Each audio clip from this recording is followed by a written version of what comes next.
Hey man, it's me, Kevin Smith. Welcome to the Grow Tent, everybody. You have found the best growing channel on YouTube, man. The place where we simplify the approach for you so everyone can learn how to grow. We make it so simple, even I can understand. So I'm going to listen and learn right now. Woo! What's up, everybody? Welcome back to the Grow Tent. We got a great episode for you today. So we had a really interesting Patreon question the other day, and it has to do with trichome development and when to chop and what you're looking for. And I thought this would be a really good video because this is one of the instances of growing where when you chop, it's going to depend a lot on your personal preference on how you like your bud to taste, or for your bud to affect you. So I thought it'd be a really cool subject to talk about today, so that's what we're going to do.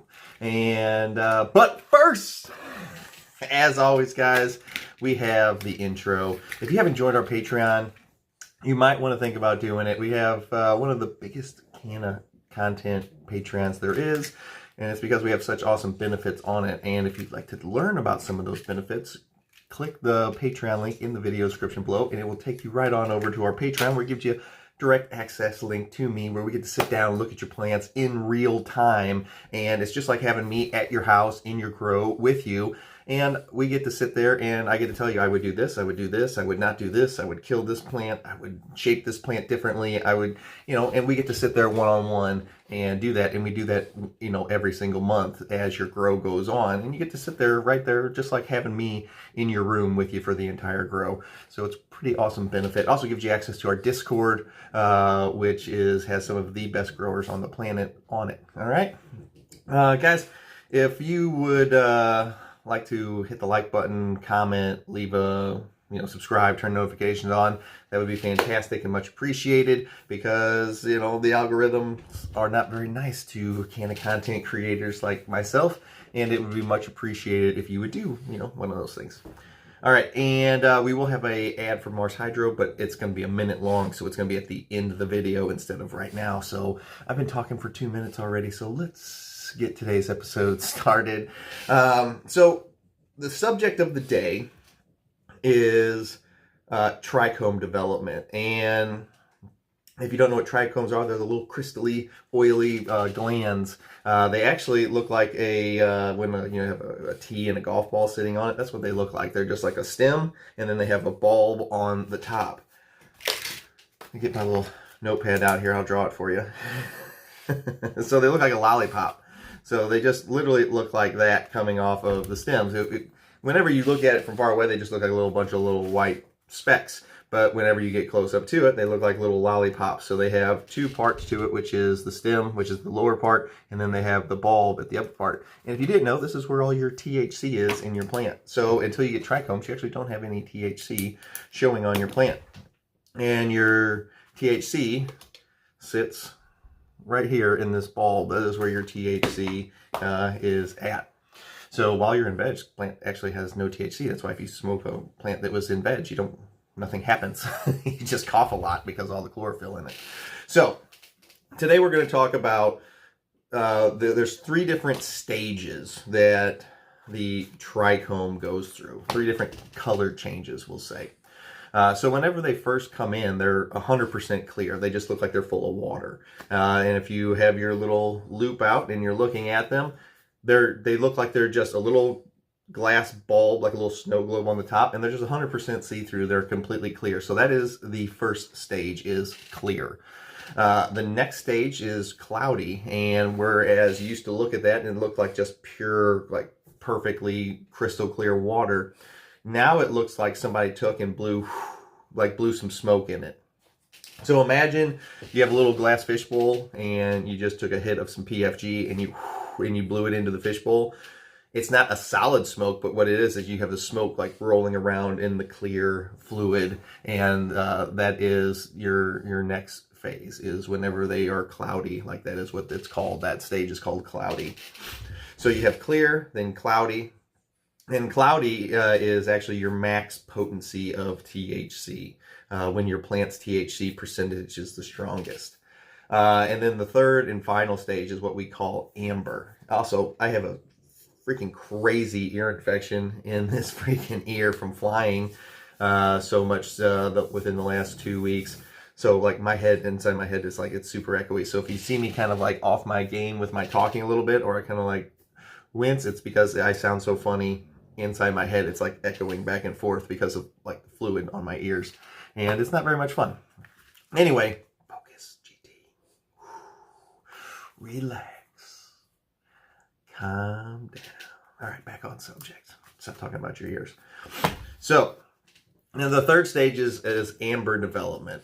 And this is the part where I was talking about when you chop is going to be subjective to what you like, to what you're into. So if you are, the more amber you let the plant develop, the more relaxed sensation, the more couch-locky your high will be. Just because of the changes of what's happening with the fluid, the fluid that's inside the trichomes. So the more amber you let go, the more like relaxed kind of sensation, couch-locky sensation you kind of get from it. At least on my personal experience, what I deal with. But I think you'll find that pretty much universally to be true. So with me, I kind of let it get to about the 5 to 10% amber. And people get confused about that part too. They're like, well, what do you mean 5? Is it 5% of the bulb turns amber? Is it, 5 to 10% of it turns amber and the rest is cloudy? No, that's not what we're talking about. What we're talking about is an overall picture of the plant. So if I take and I grab one of the buds and I bring it over and I'm looking at it with my loupe, what I'm looking at is the trichomes that are actually on the bud, not on the fan leaves or on the sugar leaves. We're actually talking about the trichomes that are actually on the bud, are the only ones you're really paying attention to, because they'll turn amber on the leaves way faster than they turn amber on the bud. So whenever we're checking, we're always checking out just the ones that are on the buds. So, and what we're talking about when we say 5 to 10% is an overall picture. So this isn't anything that's going to be exact. So you're just going to kind of look at it. You're like, okay, 90% of what I'm seeing is all clear and cloudy, and 5 to 10% ish. This is kind of like an ish thing of what I'm seeing is amber. And amber doesn't mean the whole thing will have to turn amber. If they have amber in them, whether it's just the stem or just the bulb, if they have amber in them, you consider that one to be amber. As soon as it gets any amber, whether it's right up the stem or the whole thing will sometimes turn amber also. So if they have any amber in them whatsoever, whether it's the stem or the head, as it's called, or bulb, whatever you want to call it, you would consider that to be a amber trichome. And as we're looking, just kind of glaring over, you just take a rough picture. You're like, I'm looking at this section right here on the bud through my loupe, and I'd say 90% of them are cloudy or clear, and 10% are amber. Or if you keep stretching out and wait longer and longer, okay, I'm looking at my bud now. I've gone a few extra weeks. 25% of my bud is now amber, and 75 is cloudy. That's the way I like it, because I like to take it and go to bed or whatever, and not think about anything. So you let it stretch out longer and longer into the amber phase. So this is where the way you personally like it, and the only way to find this out is for you to grow it out longer and longer and be like, okay, I really liked it at 15%, or I really like it at 50%. I know some people that take it all the way to 50% amber because that's the way they like it. This is something that you will have to find out for yourself what you like. And this is one of the nice parts about growing for yourself is you get to decide when to chop. You get to decide whether you like 5% amber or whether you like 50% amber. It's up to you. And since you're the one growing it, you get to control when it gets chopped down. It's one of the best parts about doing this and growing it yourself is you get to pick. All right. And the next part I want to go into is pistil hair development. So a lot of people, well, not anymore, but it used to be a really big thing is people would look at their pistil hairs on when to chop.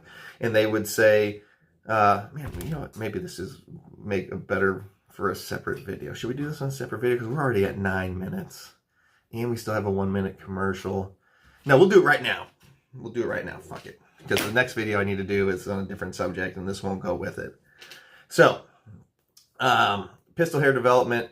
Pistil hair has 2 developmental series. They have white, and then they fade to, burnt orange is what they really look like, or people will say they're red or just solid orange, but mainly it's just it's a burnt orange color or a bright orange color. But they have two variations of themselves. So the first is white, and the second is burnt orange, which we're going to call it burnt orange. So they have two ways to do it.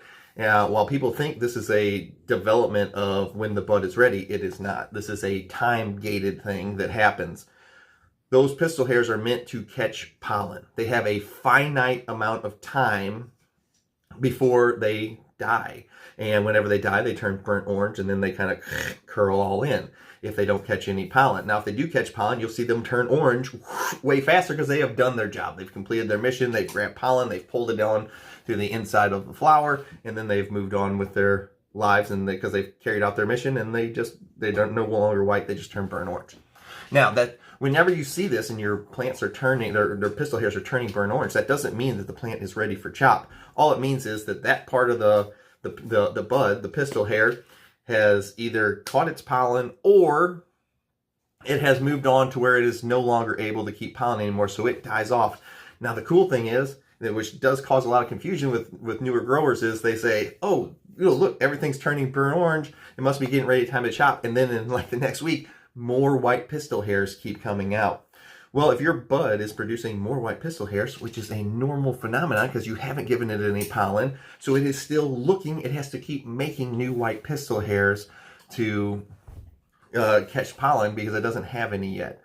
So this is a big state of confusion for a lot of new growers. They're like, well, all my pistil hairs were burnt orange and I thought I was getting ready to chop, and now it's the end of the week and I've got new white pistil hairs going out. What's going on? Is my bud not ready? It's because people confuse the two, where they're like, oh, the pistil hairs are turning orange, that means the buds are ready to chop, when it has, it's just a time-related thing, that they don't coincide with each other. The only real way to check when your plant is finishing is by trichome development, and not with the pistil hairs, which confuses a lot of new people.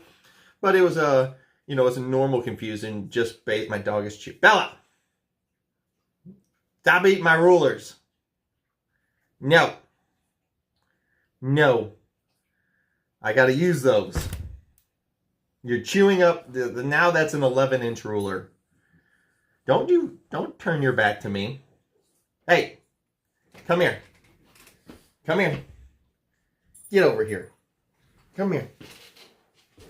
What are you doing? We don't eat rulers. No. We don't eat rulers. Yes. That is not nice. It's not nice. All right, Bella, tell them. Okay, pistil hairs are not what you need to be looking at whenever you are trying to... Oh, is this boring you? Am I boring you whenever I talk about pistil hairs? Is this not exciting? This is what the people want to hear about. Don't squint your eyes at me. You just gulped. You just gulped. That's how uninterested you are in learning about pistil hairs. Look, you're falling asleep on me. What kind of co-host are you going to be if you can't stay awake for an awesome topic like this? Look at you. You're high as fuck. No. All right, guys. So just wanted to clear up that little thing on pistil hairs. I probably could have done a whole video just on the subject, but pay attention to your trichomes, not so much pistil hairs. All right. I'll see you guys next time. Bella says bye. She's not going to need any more rulers today. I'll see you guys next time. GT out. Peace. If you're looking for any kind of new light, new tint, anything like that, Mars Hydro is the main sponsor of the channel. No matter what size tint you have, no matter what light you need, what your budget is, they have a light or a tint or pretty much, they make all the equipment now. Any piece of equipment that you would want or need, they have in stock. And if you use the code WTTGT, you get an extra discount whenever you check out. So if you're thinking about buying anything, any kind of new stuff, please think about checking out Mars Hydro, and they'll hook you up. All right. If you're looking for any kind of new light, new tint, anything like that, Mars Hydro is the main sponsor of the channel. No matter what size tint you have, no matter what light you need, what your budget is, they have a light or a tint or pretty much, they make all the equipment now. Any piece of equipment that you would want or need, they have in stock. And if you use the code WTTGT, you get an extra discount whenever you check out. So if you're thinking about buying anything, any kind of new stuff, please think about checking out Mars Hydro, and they'll hook you up. All right.